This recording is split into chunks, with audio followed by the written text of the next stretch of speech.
Fights వల్లనే కదా అలాంటి కేజీఎఫ్లు 10 కేజీఎఫ్లు ఈక్వల్ టు అఖండ.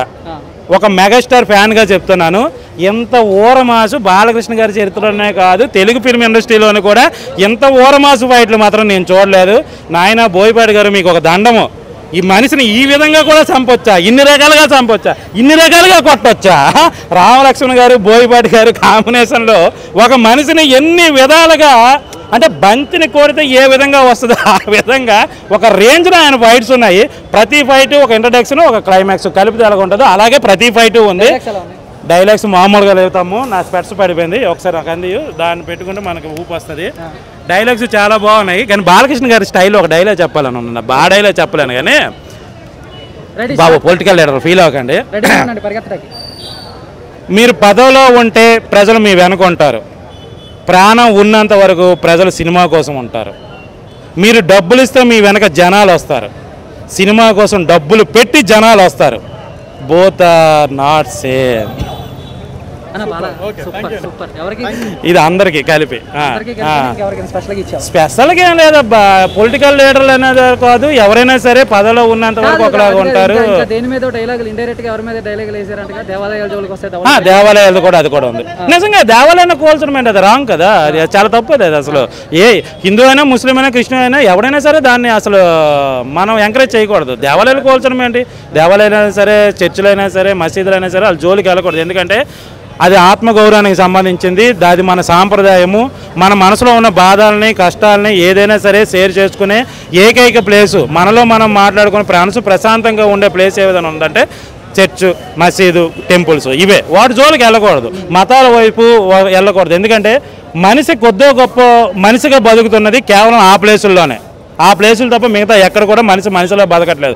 ఒక పార్క్కి వెళ్తే చాలు, ఫ్యామిలీతో పార్కులు కదా ఎరకెరకలు ఎక్కడెక్కడో రాసలేలు జరుగుతాయి, ఒక్క టెంపుల్స్లోనే జరగవు. ఆ టెంపుల్లో కూడా పవిత్రమైన ఆ టెంపుల్లో కూడా చాలామంది తప్పు చేస్తున్నారు. అప్పుడు ఒక ఎదవ ఇన్నిసార్లు ఎదవ అంట. అరే టెంపుల్లో కూడా బూతు బొమ్మలు ఉన్నాయని ఒక ఎదవ మధ్యన ఇప్పుడు కామెంట్ పెట్టాడు.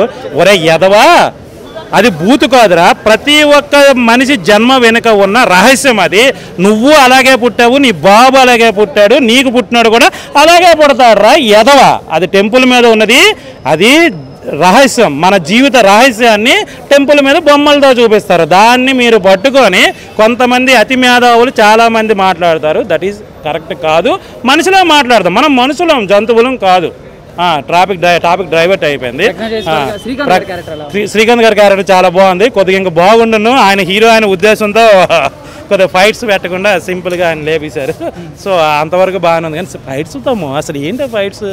రామలక్ష్మణ్ గారు ఎక్కడైనా కొత్తగా ట్రైనింగ్ తీసుకుంటున్నారు. ఆయన రాత్రి పగలు నిద్ర పడదా వాళ్ళిద్దరు అన్నదమ్ములకి? నాకు అర్థం కాదు. అంటే నిద్రపోయి కూడా ఇలా కొడతాను, అలా మోస్తాం, ఇలా చేద్దాం, అలా కడతలాగా ఇవన్నీ అసలు అదే పనే, ఇంక వేరేది ఉండదు. తినరా చెప్పాలంటే నాకు అర్థం కాదు, తినరా అని నాకు డౌట్. సినిమా అసలు మామూలు కాదు. ఒక మెగా ఫ్యాన్గా చెప్తున్నా ఇలాంటి ఫైట్స్ నేను అసలు ఏం చూడలేదు. క్రెడిట్ గోస్ట్ ఫస్ట్ అయితే మాత్రం రామలక్ష్మణ్ గారికి ఇచ్చేయాలి.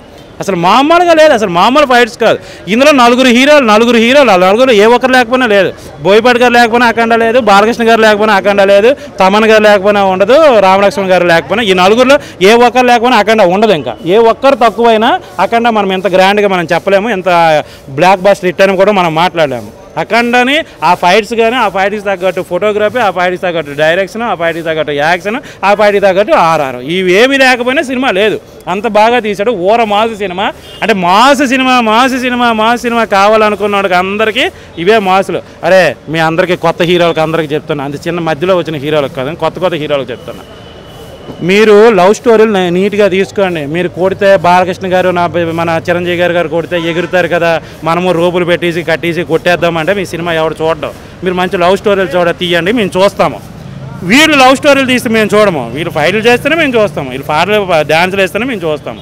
సో వీళ్ళ పని వీళ్ళు చేస్తారు, మీ పని మీరు చెయ్యండి. వీళ్ళ పని వీళ్ళ జోలికి వస్తే చిన్న సినిమాలు మిగలకపోవడానికి రీజన్ కూడా అదే. మీరు మంచి లవ్ స్టోరీలు, ఫ్యామిలీ స్టోరీలు తీసుకుంటే మేము ఆదరిస్తాము. పెద్ద సినిమాలు తీసేటట్టు మీరు తీసి మేము కూడా పెద్ద తోపులము, మేము మాస్ హీరోలు అయిపోతామంటే అవ్వదు. అది కూడా డైరెక్ట్గా మీకు చెప్తున్నాను అందరికీ కూడా. కొత్త హీరోలకి, కొత్త డైరెక్టర్లకు కూడా ఇదే కరెక్ట్. సో చిన్న హీరోలు అందరూ లవ్ స్టోరీలు తీసుకోండి. ఇప్పుడు 40 సంవత్సరాలు అయ్యింది బాబు. 40 సంవత్సరాలు అయినప్పుడు కూడా బాలకృష్ణ గారు ఒక లుక్కో, ఒక ఫైట్కో కుర్ర హీరోలు కానీ ఎవరైనా పనికొస్తారా? వాళ్ళు ఆల్రెడీ లెజెండర్లు, వాళ్ళందరూ మామూలు ఆర్టిస్టులు కాదు. ఒకటి రెండు బీర్లు తాగితేనే ఎనర్జీ వస్తుందని చాలామంది రోజు బార్లో కూర్చొని బీర్లు కొడుతున్నారు. మరి 10 కంపెనీలు బీర్లు తాగితే ఎంత ఎనర్జీ వస్తుంది ఆలోచించండి అని అంటారు. దానికి ఈక్వల్గా చెప్తా, ఒకటి రెండు బీర్లు తాగితే ఎనర్జీ వస్తుంది మాకు సూపర్ అంటుంటారు కదా.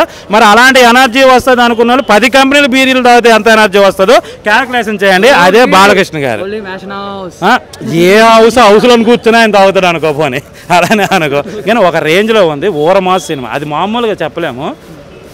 ఫైట్స్తో కావాలనుకునే మంచి కుతూహలంతో ఉన్న వాళ్ళందరూ కూడా మరి సటలు చించుకుంటారు. ఆ రేంజ్లో ఉన్నాయి ఫైట్స్ మామూలుగా. నేను ఇక్కడ బటన్ తీసాను చూసు, ఇలా లాగాను బటన్ అడ్డంగా వచ్చింది. అది సో అది కొన్ని వస్తాయి నువ్వు నీ యాసాలు. అది ఎవడో ఆ బిగ్ బాస్లో అదేదో చెప్పామని, ఏదే పడితే అప్పడం అయిపోతుంది అంటే ఏదో అప్పడం అయిపోతుంది, నన్ను అప్పడం అయిపోతుంది అని అన్నట్టు నేనేదో చించుకుంటాను. నిజంగా చించుకుంటారా ఏంటి? అతిశయోక్తి. చిన్నప్పటి నుంచి స్కూల్లో చెప్తుంటారు అతిశయోక్తికి ఉదాహరణ రాయండి అంటే నేను రాయను సార్ అని ఉంటావు నువ్వు. అందుకే ఈరోజు మాకు ఈ క్వశ్చన్స్. అది పరిస్థితి. విలన్లు ఉన్నారు మూవీలో. సో ఇద్దరితో అఖండ పోరాటమే సినిమా సెకండ్ హాఫ్ అని చెప్పుకోవచ్చు.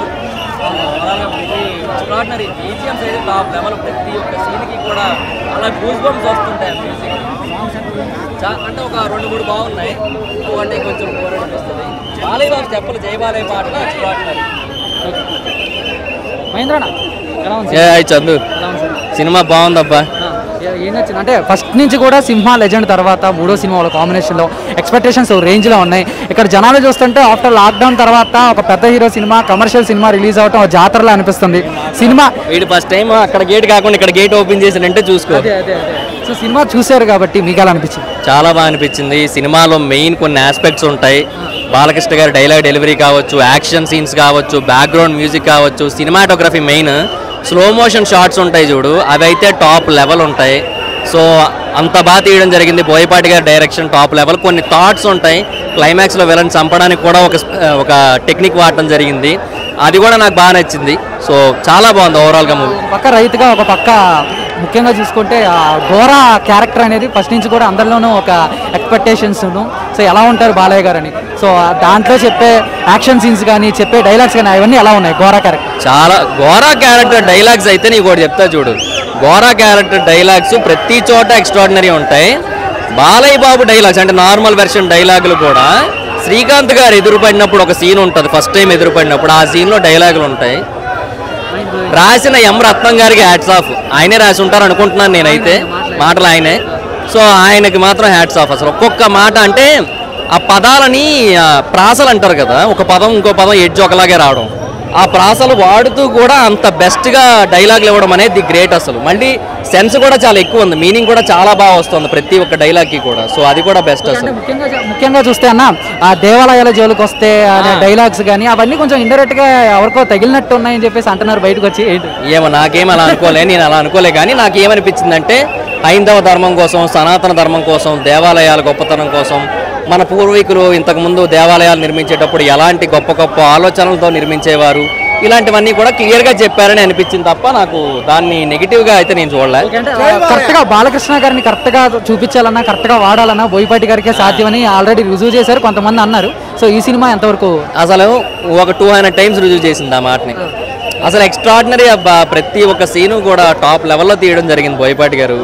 My mind blowing. అసలు కొన్ని సీన్లు ఇప్పటికీ మైండ్లోంచి బావు అలా తీయడం జరిగింది ఆయన. తమన్ గారి బ్యాక్గ్రౌండ్ మ్యూజిక్ అయితే టాప్ లెవెల్ అబ్బా. తమన్ గారు ఇచ్చిన బ్యాక్గ్రౌండ్ మ్యూజిక్ టాప్ లెవెల్, అది మామూలుగా లేదు. అది అది మన కలెక్షన్స్ మనం చెప్పలేము. బేసిక్గా ఇక్కడ క్రౌడ్ చూస్తుంటే చాలా హెవీగా వచ్చారని అర్థమవుతుంది. సో డెఫినెట్గా పాజిటివ్ టాక్తోనే మొత్తం అందరూ బయటికి వెళ్తున్నారు. సో నాకు ఇక క్లైమాక్స్ కొంచెం ఎక్కువసేపు ఉన్నట్టు అనిపిస్తుంది, అంటే క్లైమాక్స్ ఫైట్. బట్ అంతకుమించి నాకు ఎక్కడ ఓవర్ అనిపించలేదు. Okay, thank you. నాది కాదు.